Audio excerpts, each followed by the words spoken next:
in 2023 going into 2024, I think that sometimes we, as a humanity, just this world, we suffer from that. Always, especially with all the social media, everyone looking at everyone else, everyone looking at everyone else. It's like, but you have gifts that this person doesn't. There you go. Period. Right. And a lot of people don't tune into that, and when you don't tune into that, it creates problems. That is what it is. It's really like, okay, you have an opportunity. Like you said, you were locked up. Okay, I was locked up, but I have an opportunity when this is done. Some cats, it's a wrap. Right. That's right. That's it. There's only so much they could do within those prison walls, and that's it. Coming home. Yeah, they ain't never coming home. We're here for the introduction of In and Out. It's a movement to change the world. It represents all things and all of us at all times. It's about freeing ourselves of any prison. Welcome to In and Out Podcast, where I have dope conversations with incredible people who have been freed from some form of prison. I am Eric Gerald, and I'm talking to my guest, Isaac, as he takes us on an incredible journey of beating the longest odds and achieving great success. What's happening, Isaac? What's up, man? How you doing? I'm doing good. I'm doing good. Yeah. I appreciate you coming out and sitting Thanks for down having me. and rapping with me today so, we can talk about some of the things you've been through and just taking us along that journey, telling us how you got there. Yeah. I want to give you an opportunity to introduce yourself. Tell us some of the things that you got going on, some of the things you're working on. Sure. So, again, I'm Isaac Bradley. I'm a singer, songwriter, actor, film producer, working on a couple albums this year. So, EP and an LP. Dope. TV show, which I'm really excited about. So, y'all stay tuned for that in 2024. Multiple streaming platforms, and it's already shot, already been filmed. So it's fire. It's kind of like trying to find a way to explain it. It's almost like Empire meets Fast and Furious a little bit, but I mean not too much of the car stuff, but just music and drama and shot in LA, shot in the desert as well, California desert that is. All right. Really nice love story. So look out for that in 2024. Again, the title is Features. 30-minute episode, and so that's what we have lined up so far. Okay, that's dope. Yeah. That's dope. Sounds like you got a lot lined up. Yeah. You said look out for features and features. It's titled Features. Yep. Okay. You still working on it, or is it done? So the first episode's done. Okay. So we're working on other stuff right now, but the first episode's done. So we're just waiting for that official date. But yeah, that's pretty much it. So the pilot's done. Yeah, it's already been shot, filmed, and everything. So we have some amazing actors in it, some amazing music, and looks great. So yeah. So how long have you been producing TV shows for? I've been producing probably just about 10 years or so. Oh really? Yeah. Wow. But you do little passion projects, do little things here and there. You do stuff with your friends, and recently, we did features, and then before that, I was an executive producer on a project called Baby Girl. Okay. Written and directed by Don B. Welch, and that went on to win all sorts of awards all over the United States. Yeah, so that, and internationally as well too. So like all over the place, and it was screened at Cannes Film Festival as well, that Diversity Fest. Nice. I didn't go out there; they went out there, which was great. Picked up by the All Black Network, which is now owned by AMC, and then this project. So just getting more into that, producing is nice because obviously you have the ability to sort of, kind of create your own path, so to speak. That's dope. Yeah. Are you self-taught? Like, how did you get into production and actually literally get in production? Trial and error, just learning, just whether it be casting, paperwork, distribution. You ask questions with people. Depending on the project, you might have to talk to SAG-AFTRA and things like that. So, you just kind of do it and then you learn. I equate everything with sports. So to me, it's always about a team. It doesn't matter if I'm working on as a singer, if I'm working on an album and I have a team, if I'm producing music, even as an actor, if I'm working on scene with another actor. It's really about that team effort. So I kind of equate that to sports. How can we as a group make this better? So, this director of photography compliments this director well. This crew member compliments this person well. This actor compliments that actor well, and bouncing off each other. Yeah, that's dope. One of the things I think, oftentimes when someone, does something significant or becomes quote unquote successful, people just don't understand the journey that they had to go through. It sounds like you went and still going through a significant journey. Like, are you happy with your team? You feel like you got a good team now? Did you always have a strong team? Yeah, we have a good team. I mean, it shifts. To be honest with you, it shifts. There's certain people that stick and certain people that don't for whatever reason. Right. It shifts around. So right now with the team I have, because they're really talented, they have a lot of experience, and you always want to surround yourself with people that actually even know more than you. Gotcha. You know what I mean? That's So it's like, which I hate, because I get mad at them. I'm like, but it's actually a good thing. It's a good thing. Exactly. Right. Exactly. So yeah. You don't want to be the brightest guy in the room. No, not at all. Not at all. You're in trouble. That's what's up. Yeah. So when you release it, are you self-releasing it as an independent film? So again, this one has no idea. So the short film Baby Girl, again, won all sorts of awards. That was bought. Features right now is the TV show is going to be released independently, and then we'll see what happens. We'll see if we want to continue all the additional episodes independently, or if there's an offer that makes sense from a network or something, then we'll take a look at it then. But the initial push or launch, so to speak, is going to be independent. Where getting on the different platforms, whether it be Amazon Prime, Tubi, whoever else picks it up. But those for sure, those platforms for sure. And then after that, pushing it. And then also too, Features is actually the title of my song.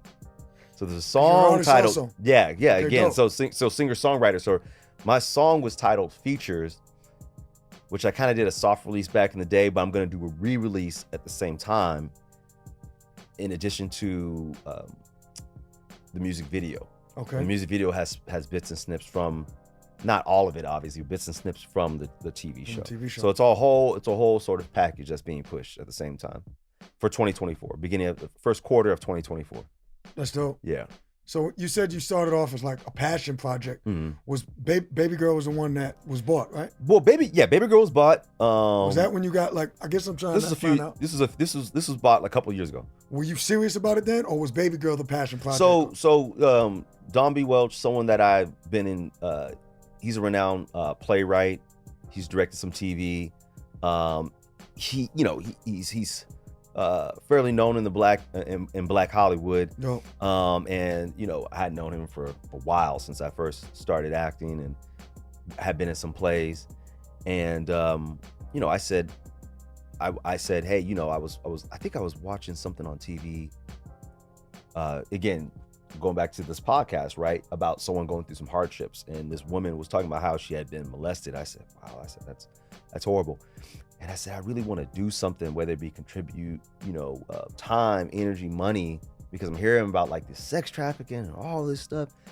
And he said, well, shoot, you could, help out and be a producer with this. I said, well, what are you doing? And he said, well, Baby Girls is about a girl who's sex trafficked. Oh. And it's a young Black girl. I said, oh, wow. So that just, so I just said, okay, well, how can I be a part of it? So just, being on set, helping out with this, helping out with that, making sure the money's right for it, all of that certain stuff, the premiere for it, everything, and I'm not his main producing partner. Chris, his producer partner's name is Chris, his main producer partner, but obviously I was one of the executive producers on it. And so that was a really good experience, a way to learn certain things, so. That's pretty dope. Yeah. So you learn everything from the ground up, literally going through the whole process. Yeah, definitely. So, I mean, even like I said, even going to casting, just that's a whole process. It's always good to have a couple people there with you, to get their opinions on a certain actor or actress, and if they're good for a part. So all of that, yeah. So you're part of, what is it called? Is it SAG? What does that stand for? So SAG-AFTRA, yeah. So SAG-AFTRA is the union, the main union. The union, Remember, we right? just had the we just had the strike, right? That's what I was going to ask you about. Yeah, yeah. Yo, I'm in SAG, yeah. I've been in SAG for a while, but yeah. Okay. Yeah. How long did that? Were you weren't on strike with them? Or I mean, yeah, because you had to be, because you had to be on strike, you know. So yeah. So that was what, like, I'm trying to think of how long that strike lasted. I mean, did that 4 like, months? affect you big time? Not too much. Okay. Not too much. I wasn't really worried about it. I feel like it was necessary because now we have all the technology with AI and all the stuff and all the different contracts. So it was kind of necessary to start that now and set boundaries versus saying, hey, I'm gonna do this project. You could use my image forever for slim to nothing, right? And I have no say on it. So that was a part of it, you know. So I felt like that was necessary with the changing climate and all that sort of stuff. So yeah. Okay. Mm-hmm. That's what's up. Yeah. So that was like the gist of what the strike was like? Yeah. I mean, that's a part of it. Yeah. The contracts, residuals, all that. That was a part of it. Yeah. AI, all of it. That's what's up. Do you feel it got fixed? Do you feel for the time being? It's going to have to be adjusted. We're going to have to do more, but for the time being. A Band-Aid? Yeah. They put a Band-Aid on it. Yeah. I mean, it's going to work. It's going to work. I mean, and they said that. They said that this is just kind of what we're doing for right now. Okay. So, but they're going to have to go back in and get more in the detail because I'm pretty sure, you know, studios will always find a loophole because they're going to try to find a way to make money. I mean, could you imagine a whole AI film on Brad Pitt after he's dead? Oh, got you. Okay. That's crazy. Okay. Now I understand. That's wild. Okay. If you give that permission and those rights away, right. I mean, it's on one hand, you think, oh, it's kind of cool. You live forever, so to speak. But do you want to do that for what? Oh, we just give you a little money and then who gets the profit off of that? Exactly. Brad Pitt's family should be profiting from that. Exactly. Anything, right? Or if he doesn't want to do it at all. Or if he doesn't want to right. do it. So that's all really important. Okay. So yeah. Mm-hmm. Yeah. That's interesting stuff. And you're working on music also. You said so you plan on releasing the single? Yeah, so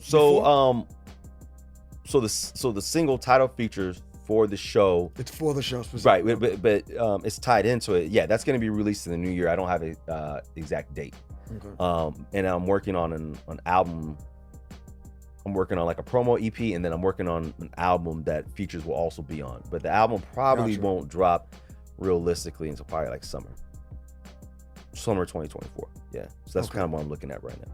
Okay. Mm-hmm. What are some of the biggest obstacles or struggles that you've encountered in like the music industry, the whole entertainment industry, or like, what do you think? Because it's interesting because some people take the route that you took of doing it from the ground up, starting off, as an intern, just on the set, learning everything. Some people go to NYU or to the top film schools in the world. You didn't take that route. No, I mean, I went to Playhouse West acting school for about 3 years. Repertory theater.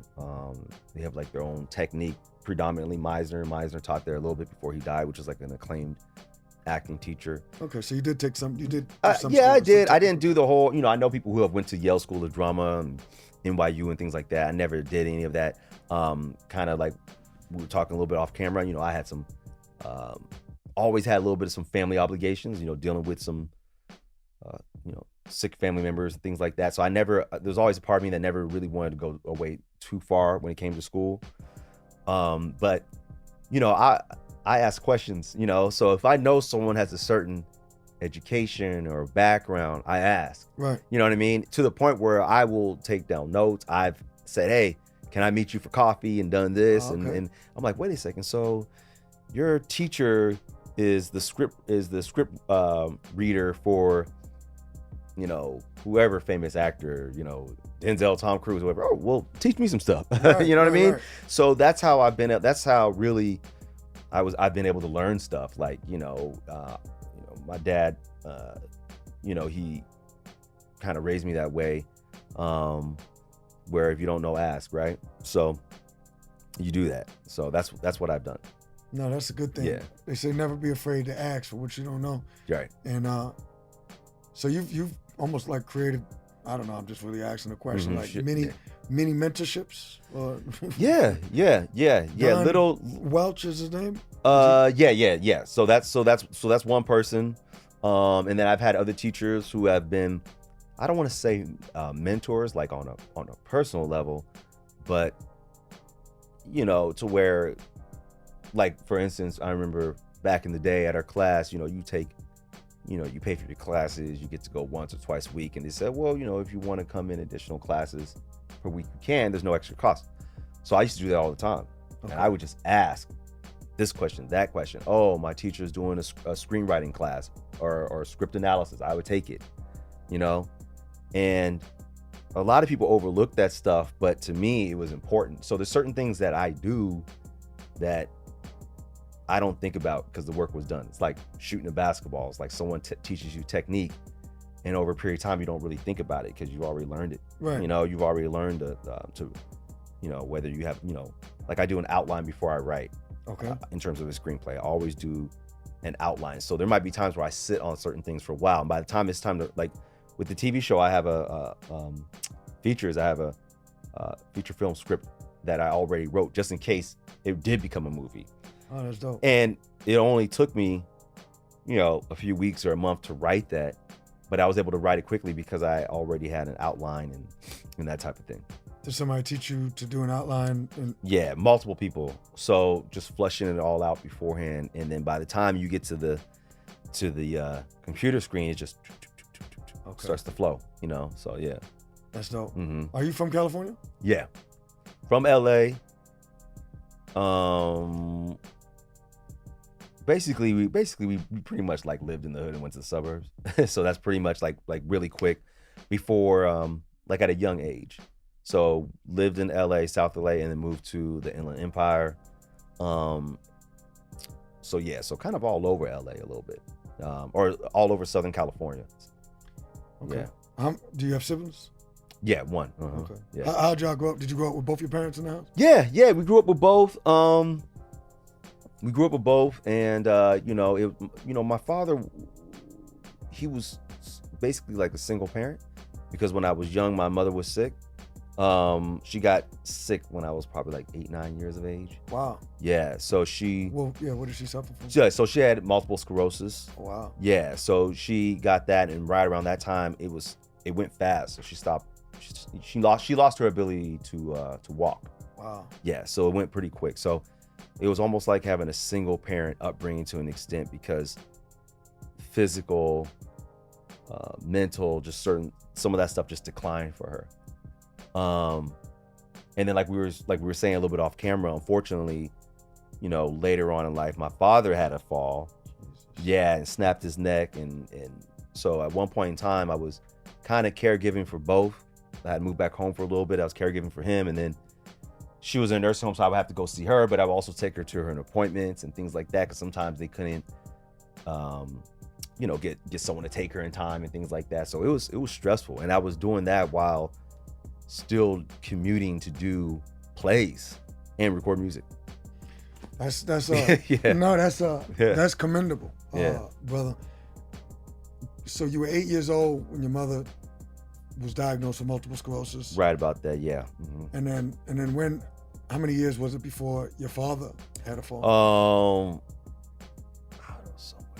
How old were you? Do you remember? Something, my 20, like maybe like, yeah. It must have been tough. Yeah. Did you get help? I wasn't a kid. I was an adult. You was a young adult? Yeah, right. I was young. Yeah, I wasn't a kid. No. But still, caregiving at any age is I don't know from experience, but I've seen it. Yeah. Close from other members, but I didn't have to experience it. But I imagine. Yeah, it's tough. I just focus on God, and just keep it moving. I've been programmed a certain way, so I don't really, even when I get sad, I just go. You know what I mean? Which I probably get from my parents. Right. So and going through that whole experience. Yeah. So the main thing at that time, it was really just focusing, concentrating, and just making sure that they were good. But it's a blessing. It was a blessing in disguise because not everyone gets to be with their parents before they pass. Okay. Wow. You know, incredible. And that's deep, but it's true. And able to show them how much you care for them. And see, if I didn't have that, I'd probably be in bad shape. Because I'd probably be in pretty bad shape. You know, also too, not to be, and, you know, just saying this from a spiritual perspective, nothing political, but you know, I was like this probably about 9 months ago, I converted to Islam after years of studying. Oh, okay. So I have a firm belief in God. It's not the way I view things is that I've always viewed it as like there's me and there's like all praise due to Allah, he's great, right? But it's like, so I'm not trying to downplay that, but it's like God always being right here. You know what I mean? Just connecting through prayer and things like that. So I feel like that's always guiding me through it, you know? And you always say how, you know, this could be worse. Not to be negative, but it could. Yo, that's crazy. You know what I mean? Because there's always people worse off. Brother, all over the world. I all over the world. With you 1,000% on that. All over the world. That's right. So, you know, like, and then also, you know, yeah. So. No, that's a beautiful. Your outlook is a. I mean, listen, I'm impressed with the way that you look at life and the way that you were able to look at the positive aspect of going through caregiving for both of your parents, and eventually they succumbed to death. And I wasn't expecting that, for you to say it was a blessing in disguise. As soon as you said it, I'm thinking, how so? Yeah. Well, because you got a chance to spend time that maybe you just wouldn't have. Yeah. With your parents. Absolutely. And, you know, we say, you know, inshallah, you know, they're in heaven. Inshallah. Yeah, right. Yeah. So, you know, so yeah. So I think that, you know, you have to, like, you created for a purpose, right? Right. You know, so you're created to praise God, but you also created for a purpose, and you have to. Every human being has to do that. Right. I think a lot of people would be much more, you know, happy with their lives if they actually tuned into that. Because there's certain things, like someone might say, "Oh, look, Isaac's really creative. He could do this." Yeah, but there's certain things that this person can do that I can't do at all. You know, sports. I love sports, but I was always like good, but never great. Gotcha. You know what I mean? So you have to tune into that, you know, whether it be you're a great artist or a great athlete, maybe not. Maybe you're a great attorney. Maybe you're a great lawyer. Maybe firefighter, doctor. Maybe you're good at writing news articles. I don't know. Right. But I think that, you know, in 2023 going into 2024, I think that sometimes we, as a, like, humanity, just this world, we suffer from that. You know, always, especially with all the social media, everyone looking at everyone else. Everyone looking at everyone else. It's like, but you have gifts that this person doesn't. There you go.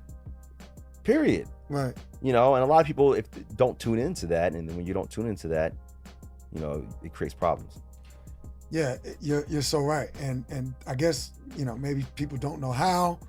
Either they're unwilling or unable. I don't know. Right. But like you said, people are chasing other people's highlight reels, and Right. it resonates on social media. They're Right, chasing the highlight reels. They don't realize they're only showing the good stuff. That's true. Not They're only real. showing. People are only showing the good stuff. You're right. Yeah. And for you, and it really resonates with me when you say, you said it could be worse. It could always be better, but could be worse. That's how I was able to make it in prison, and it wasn't as bad because when I was in there, so that saying's that powerful. It's very, very powerful. Wow. Because I had to realize when I was in there, because I got my 151 months, 12 years and 7 months, and I'm looking at it like it's the end of the world, and oh, woe was me. How am I gonna do all this time? But then I'm meeting other people in there that been in there for 15 years and got another 15 to go. Whew. And when they hear me say I got 12 and a half years, they saying, that's it? Wow, you're doing good, brother. You'll be out in no time. So then I realized we can always look at things as if, oh, I could be doing better. But you could always be doing worse.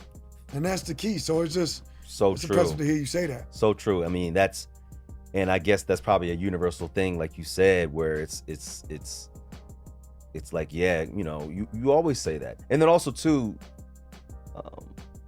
God saves you from calamity, it doesn't mean that you won't have battles. Okay.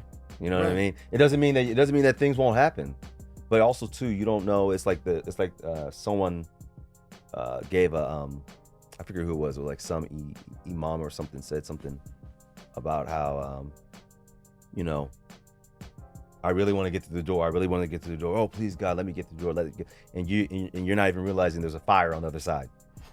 You know what I'm saying? Like, that's life in a nutshell. That's right. You know, you're like, oh, why did that door never happen? You have no idea what was really going on, but God does. You know, so I think that's where that comes from as well too. Like, even what you're talking about, like, yeah, you didn't have to serve that time. You know, I don't know all the backstory. You know, changing your life and all that stuff, but also too, like, the learning of that, going through that, prevents something that could have been even way worse, potentially.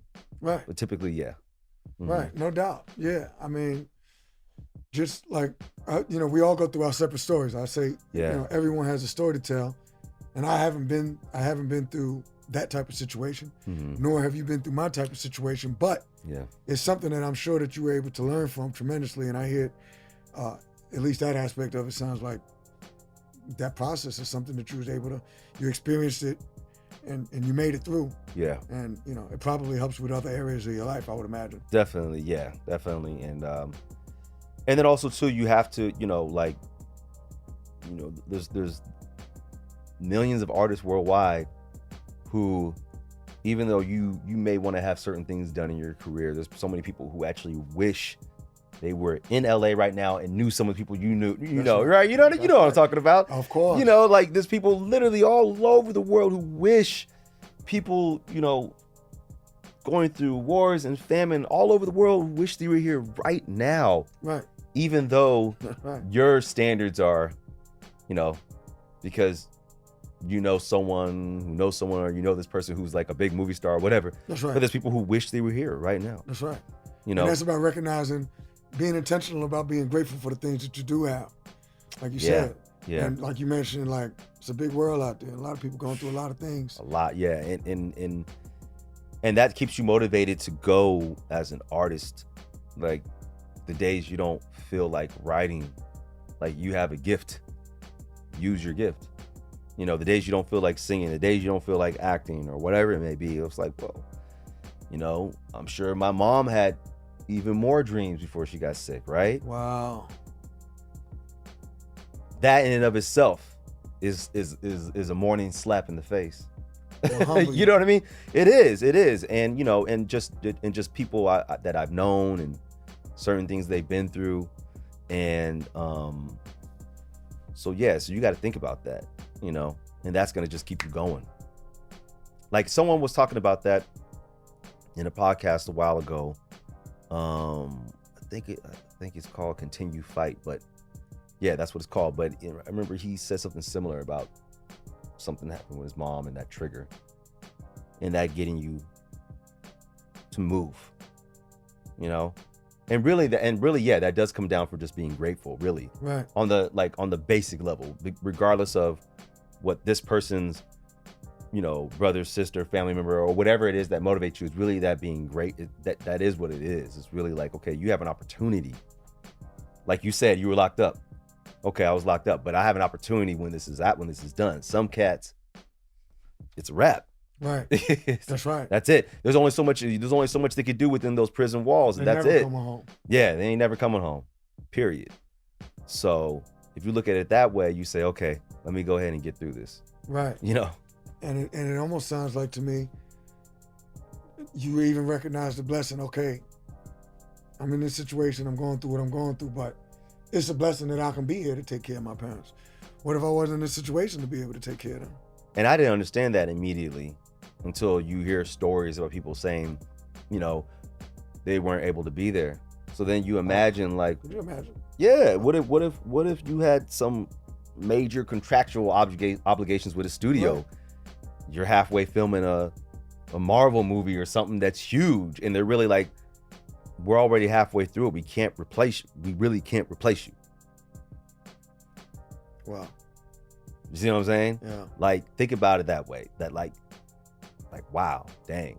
So that actually would hurt me, not help me, because I would never be able to function. I would just think to myself like, dang, I missed that opportunity. Like I wouldn't want anyone else there except me. Right. Because especially me feeling like I know how to deal with everything. Like, nah, I can't. Nobody. It's like, it's like having a child almost. Like, it's the same thing. It's like, so yeah, it's a blessing. It's painful, absolutely. But that was definitely the blessing, is to be able to be there, and to be able to say you did the best you could with that. Right. So yeah.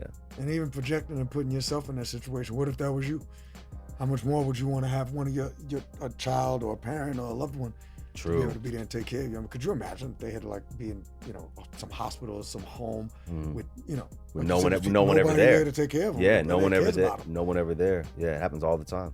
Yeah. Yeah. And they're not gonna care for you like a family member would. Right. You can hit that button all you want. They're like, listen, I'll get you later. Right. That's right. I'm tired of him hitting that button. Right, I'm tired of them hitting that button. Unless you have someone coming in checking on them all the time. Yeah, and so yeah, that's definitely the blessing in disguise with that, and that's over. So yeah.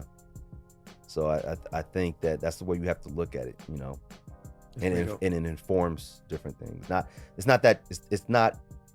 It's not your story per se, but it kind of is, but it's not. Right. You don't want to say, oh, that's my whole life, because it's not. I have other chapters. Of course. And that's one chapter. Yeah, and chapters before it, but as a kid, right. but really, like, yeah, that was that chapter, and then you move forward. Mm. That's yeah. And that's a beautiful thing. I think a lot of people can learn from like you said, there's chapters before that. That's a chapter, you learn from it, you move forward, and there's gonna be more chapters. Mm-hmm. It's not the book is not over. Nah, not by any means. Not by any means. No, still moving. So yeah. That's dope. Did you have help from your sibling? A little bit. My brother at the time had a business that he just started. So because he had that business, he was there like all the time. Okay, he just wasn't circumstance. Yeah, and he had moved back home as well too, but it was just, he had that going on, and so there was only certain things he could help with. Right. And close in age, but I'm still older, so it was a little bit of that obligation there. And so yeah. Do you feel like it gives you an edge in acting and your writing? If used properly, it can mess you up. Trauma can mess you up. Trauma could really like paralyze you, so to speak, like in the sense that it can make you be negative, not do anything. But also too, that's actually a really great question, because yeah, as an artist, like that feeds you. You can understand certain characters better because you have enough life experience to understand. So your research doesn't have to be as strenuous, because you're like, I already know this. I could act this right now because I've been through it. I've seen this. I've seen that. Wow. I've been through this. I've been through that. You know what I mean? Or just even material to write about, whatever you want to call it. So yeah, it can. You just have to. Again, you don't want to make it who you are, but it's a part of your story, and yeah, it can definitely help you if used properly. So yeah, it gives you material to write about, and it helps you understand people and certain things better, or at least it can. So yeah. Did you struggle with that trauma? The results of that trauma do you still struggle with it? I think that I have, but not as much. I feel like converting to Islam helped me, because Christianity is obviously different, similar but different. And you talk about going to heaven and being saved by Jesus and all the stuff like that. There is talk of deeds. In Islam, deeds are really weighed. It says that Allah weighs and scales it. So that correlates to Christianity, where Jesus said, "Make that in my Father's house there are many rooms.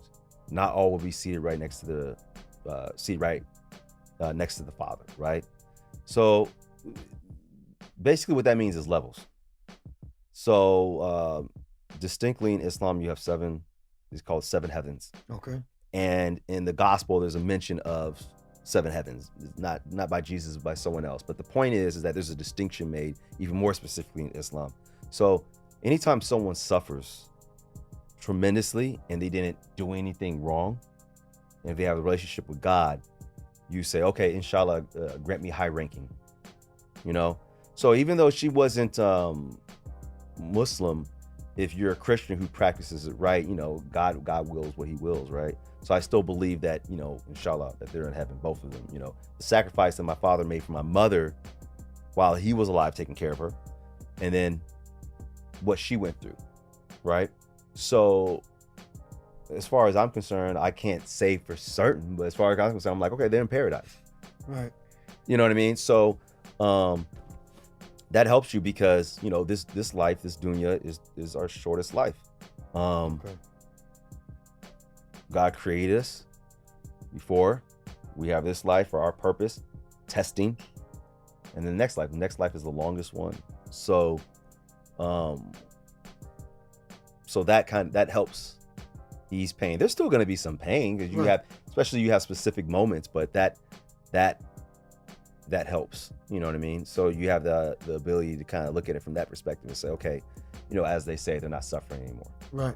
You know, so I know I gave this whole kind of explanation and went into all this stuff, but that's specifically kind of what I lean on. I'm taking it in and I'm learning from it because I believe, you know, I like learning from all people. Mm-hmm. And it's an incredible deed that you did, an incredible story that you went through. And as I'm sitting here thinking about it and talking to you and you're telling me that, so one of the things that I think about is your father was taking care of your mother. Yeah. And as he's taking care of her and she's going through what she's going through, of course, he has no idea. Right. And one day he'll have to rely on someone to take care of him. Yeah. Crazy. Yeah. Yeah. It's a crazy it's a crazy story. It is. It's what kind of wild, you know? I mean, to the point at one point in time where they were both in bed, literally my dad arguing with someone and my mom crying, and they're literally both in bed, can't even move. And I try to do physical therapy and get him back to, but it's like I forget the technical term, but it's, you know, spinal injury is like a partial. He didn't really have a full paralysis, but he couldn't walk, you know, so you can only get him so far. But yeah, so little did he know that was going to happen. Right. But you know, life can be hard, you know. It really can be. Life happens. And you know, you gotta, you know, deal with those cards and keep it moving, you know. Was he working when he fell? I think when he fell, he was just retired by then. Okay. Yeah. Or maybe he was gonna go back to work part-time or something. Fall and he had arthritis. Okay. And and then he had rheumatoid arthritis. It started affecting his ability to walk a little bit. And we had this infamous step at the house that if you didn't tell someone who just came over to visit, a lot of times they would go, oh, you know what I mean? Gotcha. And for whatever reason, that one day just got him. Okay. Never, and the whole time living there, never happened to him except for then. And I think the fact that he had some issues with his legs kind of messed him up a little bit and just hit it. All right. Well, hey, Isaac, because of time constraints, I know we got to cut this short. But you got a hell of a story, and I'd like to talk more. Definitely. Maybe we can get together again. A few more minutes. Maybe you could give a word of encouragement to someone out there that might be going through it. Yeah. And then also, you know, let everyone know again what they could look for and where they can find you on social media, all platforms. Take the opportunity to, you know, tell people how to find you. Okay. What's up, everybody? So again, thank you for having me on, No doubt. Thanks for coming. Thank you so much. So the message: stay positive, focus on God, keep it moving, find ways to be motivated. And then in terms of what we have working on, stay tuned for features in 2024. That's the TV show, the song as well, different material that we have going on in terms of albums, and so look forward to that. And you can find me Isaac Bradley 100, Instagram. Isaac Bradley 100 on Threads, on Twitter. So it's easy to find me, and yeah, that's it. Yeah. All right, that's dope. Y'all heard it from Isaac. He's got an incredible story. This brother's been through it. He's, everything that he told you, you need to listen to it, just like he told you earlier. He said, so many of us concentrate on what could be better, but take it from him, it could always be worse. He's an incredible, kind individual. He's working on a lot of things. I want y'all to check for his TV show that's coming out, check for his album, check for his single. We appreciate y'all for coming in. You know where to find us. It's at In and Out WW on all platforms, all social media platforms. That's INNOUTWW. Thanks for checking in. Now we out. Peace. Peace.